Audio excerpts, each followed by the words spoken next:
Hey horror fans, and welcome to this review of Come to Daddy. Yes, naughty name there, but has nothing to do with that. Cast and crew information down below, and I'll read the IMDb plot, which really doesn't say much. A man in his 30s travels to a remote cabin to reconnect with his estranged father. Okay, so that really is not a lot of information there. Um, Coming into this review, been debating back and forth whether to call spoiler alert now because in order to, I guess, talk about, the good stuff of this movie, might have to spoil it. So I'm gonna warn you now. I'm gonna call spoiler alert, just in case I decide to give away what happens here. There's a little bit of a secret that happens maybe midway through. So I think in order to fully talk about this movie, I hate to do that, but I think in order to talk about what I liked from the movie, I think I have to kind of give that away. And I don't like to do that, especially since this is a newer film, 2019. But I think I'm gonna have to this time. I gonna venture to say I saw this on Amazon, but I'm not 100% sure. Sorry, guys. I keep going back and forth, Amazon and Netflix. I'm thinking Amazon, but I'm not 100% sure. Anyway, into this movie. It stars Elijah Wood, and I guess one of the draws to this movie is seeing Elijah Wood in a manner that you've never seen him before, or just an awkward way. He's got a mustache, and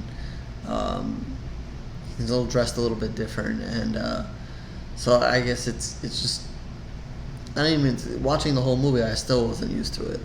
The mustache and everything just looked really weird on him.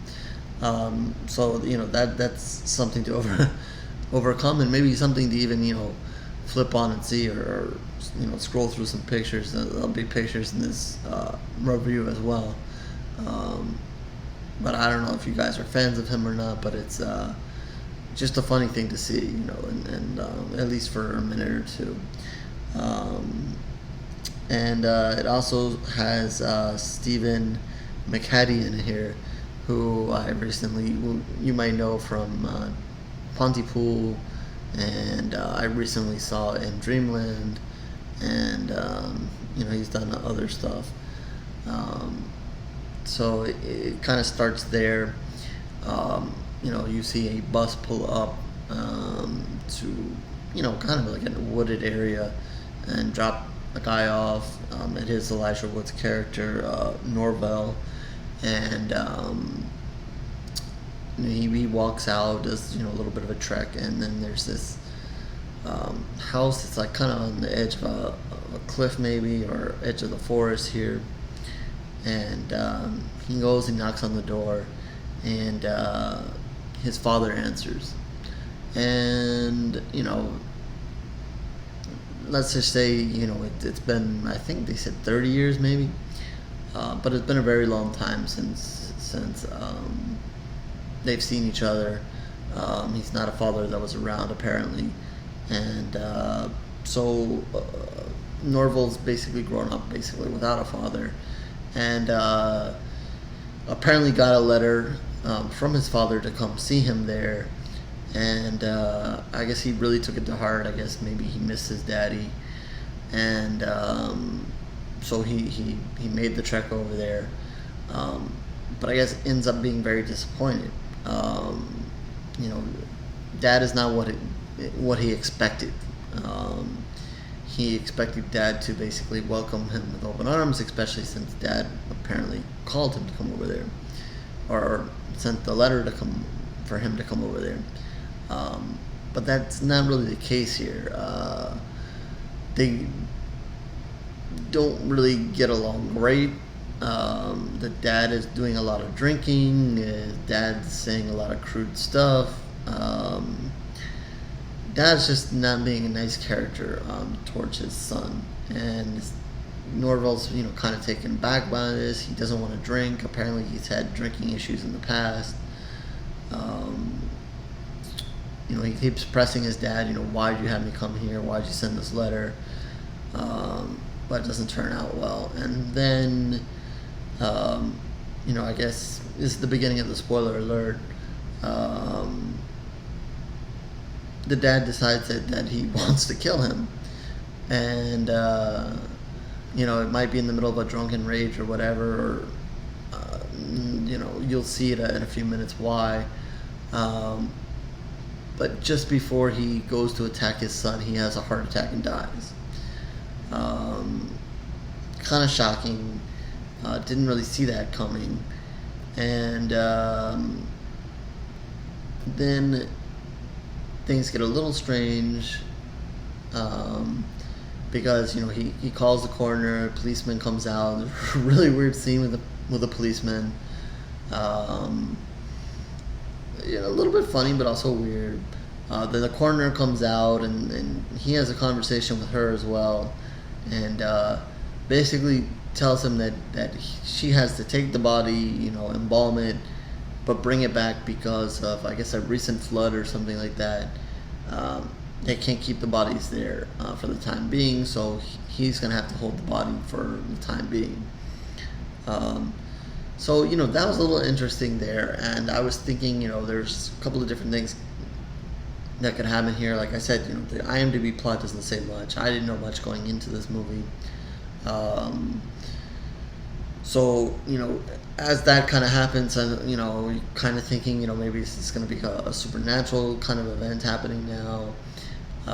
Is there going to be a haunting? Is that going to be that kind of thing? And they start kind of playing on that a little bit. He is a little creeped out about having his dad there. He starts hearing sounds in the house. He's pretty sure that his dad is haunting him. His dad is basically in this bag. And, this goes on for a while. And I'll admit that up until this point, there was some okay interactions there. But nothing terribly horror-wise was happening. Of course, his dad dies, but again, not a whole lot there. I was really, down on this movie, in the beginning. I wasn't seeing the horror in it. I was really wondering where horror was going to come from in this movie, because it just seemed like it was taking a long time to get there. Usually you have an event at the beginning of the movie that kind of sets things up. But nothing happens in the beginning of the movie. He just gets off the bus. So there's not a whole lot here. It's just a lot of, conversation with his dad and a couple of conversations with these people. And even when he brings the bag back, I'm thinking, okay, here we go. But I don't know. There was just nothing piquing my interest here. So I would say, to me, the first basically half of the movie is not really exciting. Not a whole lot going in there. There's a little bit of humor and some decent interactions, but nothing spectacular going on here. Almost to the point where I was, was almost going to tune this completely off, and just let it play, for the rest of it. Then here comes the huge spoiler alert, the big twist of the moment. So if you've watched to this point, and this is the moment where I'm going to basically spoil the big surprise here. It turns out that wasn't his father. His father, in fact, is the one, making all the noise or whatever, but from like a secret underground basement thing in the middle of, like, I think it was their living room. So Norville stumbles upon this, goes inside, and finds his real dad tied up there. And, surprise, here's the big shock of the movie. And his dad is tied up and had been held captive there. So, again, there's a lot of reference in this movie to this letter that he receives from his dad. And I think until the very end of the movie, they kind of keep it mysterious to where this letter came from and who exactly wrote it. because his dad is really tied up. So it's really hard to believe that his dad somehow managed to get this letter out. Maybe I missed it along the line. Like I said, I kind of tuned out a little bit of the movie because it just didn't grab me to start. But even in the beginning and even all the way to the end, he continues to press about this letter, and it's never really clear who sent this letter, where this letter came from. But his dad is there tied up, and then so there's a crazy story about this guy who's holding him in the basement, and a huge revelation is okay. So I spoiled the big surprise, but I'm not going to spoil every single detail here. There's a big revelation to how Norville got to live with his mom. He grew up with his mom there, and I guess they were well off. They had money and so forth. And I guess his dad, makes a big reveal in his life about how him and his mom got to live, and a couple of other things there. But to kind of cut to the chase here, there's a guy holding him captive. That's basically, I spoiled the big thing, but I don't want to give away everything there. I'll say the reason why he's holding him there. But basically, he's wanting revenge. He's torturing him. The dad's pretty beat up, in bad shape, and basically tells his son, upon meeting him, that this guy's going to come here in a little bit, and you're going to have to take him out. So this is where the fun begins. This is where the movie finally kind of switches a little bit more towards the horror, and finally caught my attention. So it did take a while to get there. But he basically hides, then comes out, has a fight with this guy, but the guy escapes, and then he's going to come back. So he has to free his dad. There's a good mix of a comedy here, because Norville, he doesn't want anything to do. He doesn't really want to fight. He doesn't know how to free his dad. He doesn't want to do the hard things. You kind of get the impression that the way he grew up, he didn't do the hard things either. So this is, a whole new thing and something he doesn't want to do, but I guess he has to do out of necessity and then when pushed to the point.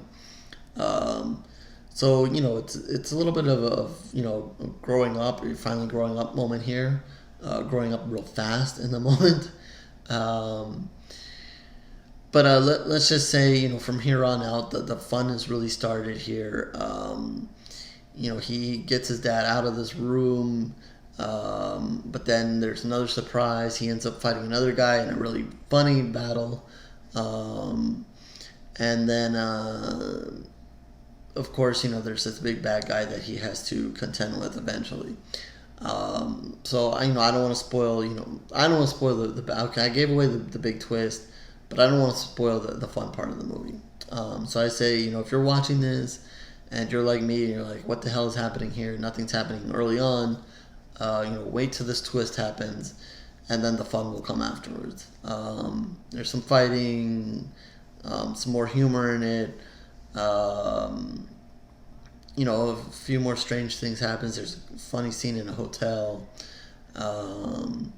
But yeah, I would say, the back half of this movie is certainly better than the first half of this movie. And because of that, I think I'm going to give it 2.5 pools of blood. I was leaning towards 3. I really did like the back half of the movie. But because there wasn't enough for me in the first half of the movie, I kind of, the movie's split, so I'm going to split down the middle on this one. But I think, let's see. On IMDb they gave it 6, so I guess, it was decently received. Elijah Wood does a good job, and Steven, while he's there, is good, and the guy who plays his real dad does a good job as well. So there is some good in this movie. It's good acting. The back half is fun. There's some deaths, really funny, a couple of really funny scenes in there, and I did like Steven. I've come to like him after watching Pontypool again and Dreamland, and he's a very interesting actor, and the way he does his bit there. So yeah, there are good things about this movie, but because I guess it's a tale of two movies here, split in half here for me. I split it down the middle with 2.5 pools of blood, but I certainly think you guys should at least check it out. Worth at least a view. Just because I gave it 2.5 pools of blood doesn't mean not. So with that, I guess I will wrap this up, and